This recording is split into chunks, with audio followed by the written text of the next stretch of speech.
د دې ګروپ ملګرو تاسو ته ډېر سلامونه او موږ بار بار په دې کې دا خبره کوو چې یاره تاسو دا خپله واقعه پکې بیانوئ چې زه څنګه اهل حدیث شوم خو څوک پکې شروع نه کوي نو زه پکې اول شروع وکړم چې زه څنګه اهل حدیث شوم انشاءالله د هغې به زه تاسو ته مختصرا دغه واقعه بیان کړم چې زه څنګه اهل حدیث شوم نو تقریبا په 1993 کې په 1993 یا 92 کې ما څلور میاشتې په تبلیغي جماعت کې لګولې وې نو هغې کې به دا خبره مونږ کوله او دا به مو اورېدله چې د الله په حکمونو او د نبي علیه الصلاة والسلام په سنت طریقو کې د کامیابۍ یقین نو بیا مونږ په دې خبره باندې کوو چې یاره سنت طریقې دا کم څه شي ته وایي او دا په څه کې تپوسونه به م کول نو مونږ ته به دا ویلی کېدل چې یاره دا په حدیثو کې سنت طریقې نو د هغې وخت نه د الله په فضل و توفیق سره د حدیثو د کتابونو سره لږ لږ شوق پیدا شو بیا یو مترجم ما د مشکات شریف پیدا کړ پښتو کې نو فقیر محمد عباس قادریه دا په دې باندې هغه په پښتو کې دغه لیکلی و ډېر تفصیل سره نه خو صرف لفظي ترجمه یې لیکلې وه بعضې نیم ځای کې بریکټ کې هغه وضاحت هم لیکلی و نو احادیث به د هغې مطالعه مونږ کوله ډېر زیات خوند به یې راکاو د احادیثو او کله کله پکې هغه بریکټ کې دغه هم دا کړی لکه یو ځای کې یو حدیث راوړی چې یاره کله د سهار جمع ودرېږي نو بیا بل لمونځ نه کېږي مګر دقه جمع نو بریکټ کې ورسره لیکلي لیکن زمونږ امام اعظم صاحب فرمایي چې د سهار سنت پکې کېږي نو د هغې وخت نه ماله سخت کار راغی ما ګوره د الله نبي فرمایي چې بل کار نه کېږي بل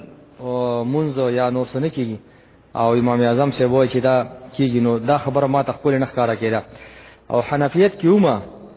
او چې چا به رانه تپوس کو د دې مسلې نو ما به ورته ویلې چې صحیح حدیث دا دی چې نه کېږي سنت مه کوئ چې کله جمع ولاړئ بلکل بل مونځ نه کېږي نو بیا اشاعت التوحید و سنت سره ډېر وخت تقریبا 20 کالو پورې د هغوی سره هم دغه توحید او د سنت یعنې د سنت خبره بالته هم کېدله نو مونږ ویلې بس صحیح د سنت جو هغه دی نو نور هم د حدیثو سره شوق پیدا شو او کله چې هم دا نور کتابونه کاتل د فقهاو ده نو هغې کې به حدیث به یو څه وي دا فقیه چې کوم دی نو یو څه وي بل څه وي بل څه وي یو ته یو استدلال کوي بل ته بل کوي او خاص طور باندې درس ترمذي د تقي عثماني صاحب هغه چې ما کوته نو دا درې واړه فقها به اکثر په یو طرف و محدثین جمهور امام ابو حنیفه رحمت الله علیه دا مسلک دا و بل طرف او ډېرو ځایونو کې هغه دا اقرار کړی چې په دې مسله کې دغه د جمهور علماو یا د دې دریو ائمو د هغوی استدلال د حدیث باب نه دی او زمونږ حدیث چې دی نو هغه په پلان کې دغه کې دی د هغې پسې چې بیا موږ مطالعه کوله نو هغه به چې ته ډېر یو ضعیف روایت پر ووته یا به پرې ډېر کلام شوی د هغې نه بعد به هغه معلوم شو خو بیا موږ پرې خوشحاله شو موږ به یاره بیا هم خیر څه نه څه دلیل زمونږ د امام صاحب رحمت الله علیه سره شته دی نو دغه شانتې په دې ترتیب سره او ډېر انتهایي تنګ کړم دې خبرو چې یاره دا څنګه خبره ده ګوره صحیح حدیث یوه خبره کوي او دا دغه بله کوي د مفتي رشید احمد صاحب رحمت الله علیه کتابونه هم کاتل نو هغه په یو مسله کې د ارشاد القاري کې په یو مسله کې دا شوی کله چې سهار او د ماښام د مانځه هغه مسله ده چې نور پرېوځي یا نور راخېږي پای کې ډېر زیات اوږد بحث کړی دی ډېر اوږد بحث یې کړی نو بیا وایي چې دا مسله خو لا اوس هم دغه ده تحقیق ته محتاجه ده خو موږ د امام صاحب په مذهب یو نو لحاظه زموږ دپاره د امام صاحب دا مذهب دا کافي دی یا دې خبرو ماله ډېر سخت دغه راوست چې عجیب خبره د الله نبي د یو خبره کوي امام صاحب دې بله کوي او د هغې باوجود موږ د الله د نبي حدیث پرېږدو او د امام صاحب خبره دې اخلو بیا خیر یو کال داسې چلو شو چې زه اعتکاف ته الله سبحانه وتعالی توفیق راکړو اعتکاف ته کېناستمه نو هغې کې یو بخاري شریف ما اغستی اردو کې ورسره ترجمه و تشریح و تفهیم الباری په نوم باندې داسې غالبا چې دی اوس هم ما سره شته دی نو ما خپل زوی ته وویل یاره دغه بخاري راوړه د هغې اول جلد زه لږ د هغې مطالعه کوم مونږ خو اول به ته داسې چې ته کله کله دغه کوو خو دوز متویخ هم نه وه کړې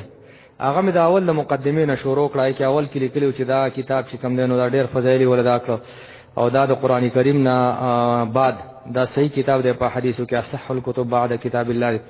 بیا چې دننه مسایلو ته ورننوتو نو په هره مسله کې تقریبا حدیث په یو سوي او هغه شارح لګیا دی هغه وایي چې په دې کې د امام صاحب مذهب دا دی او په دې کې دا حدیث صحیح دی خو په دې کې د امام صاحب مذهب دا دی یاره د الله سره دی او ما دغه کاوه ډېر به زه فکر کې ما ډېر مشوش کوم چې دا عجیبه خبره ده صحیح بخاري دا کتاب دی دا اول په دې مقدمه کې دا ولیکل اوس صحیح حدیث هم راشي او د هغې باوجود زمونږ امام صاحب مذهب دغی او په دې خبره باندې ورسېدم چې دوه خبرې دي یا خو زمونږ د مذهب په حدیثو کې نشته دی او یا د حدیث زمونږ په مذهب کې نشته دی نو نعوذ بالله مونږ خو حدیثو ته داسې نسبت نشو کولی او بیا صحیح بخاري ته چې دا دې یعنې غلط او یا دې دا صحیح نه خو په دې خبره باندې زمونږ زړه دغه شو مطمئن شو چې یاره د بخاري حدیث او یا د نور حدیث چې کوم صحیح دي په کتابونو کې دا صحیح دي او زمونږ د امام صاحب مذهب چې د کم دی نو دا کمزوری دی نو مونږ په کمزورو خبرو پسې ولیځو چې صحیح مونږ ته میلاویږي په کمزورو پسې ولیځو نو دې خبره باندې خو زه بالکل مطمئن شوم خو دې پله بیا ډېرې مسلې نورې داسې وې چې د هغې د وجې نه د دې خبرې اظهار انتهایي مشکل و یوه پای کې دا و چې زه په جومات کې امام وم نو ما یاره دا خلک به ما پسې اوس او خو الحمدلله بې پیسو امام وم دا خطره مې نه وه چې ګینې زما به پیسې بیا خرابې شي یا به زما امامت خراب شي ما د چا نه په امامت په نکاح په دې خبرو باندې یو روپۍ نه ده اخیستې الحمدلله زه کلک حنفي وم په دې مسله کې نو ځکه چې امام صاحب دا وایي دا ناروا دي او زما خپل کاروبار و نو ما به احتیاج دې ته نه و دې وجې نه ما به نه اخیستې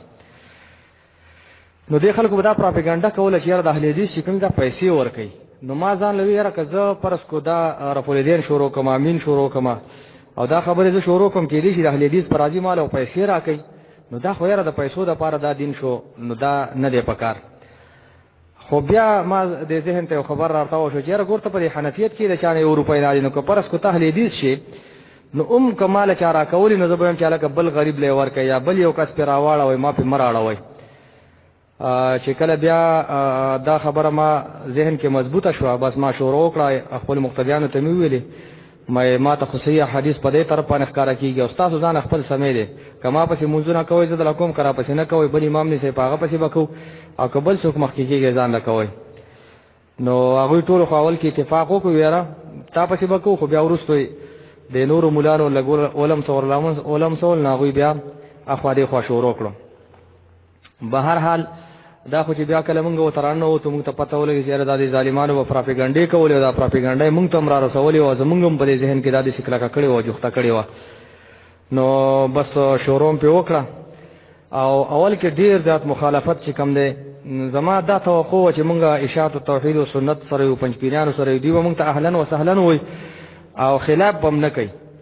که داسې په دې دومره دغه کې نه وي اهلا و سهلا چې یاره زمونږ حمایت کوي نو داسې به هم نه کوي چې خلاف به هم نه کوي او د ټولو نه اول مناظرې بحثونه او خلاف چې کوم دی نو هغه د پنجپیریانو ملګرو زموږ سره شروع کړو او ډېر زیات انتهایي سخت په پکارېدل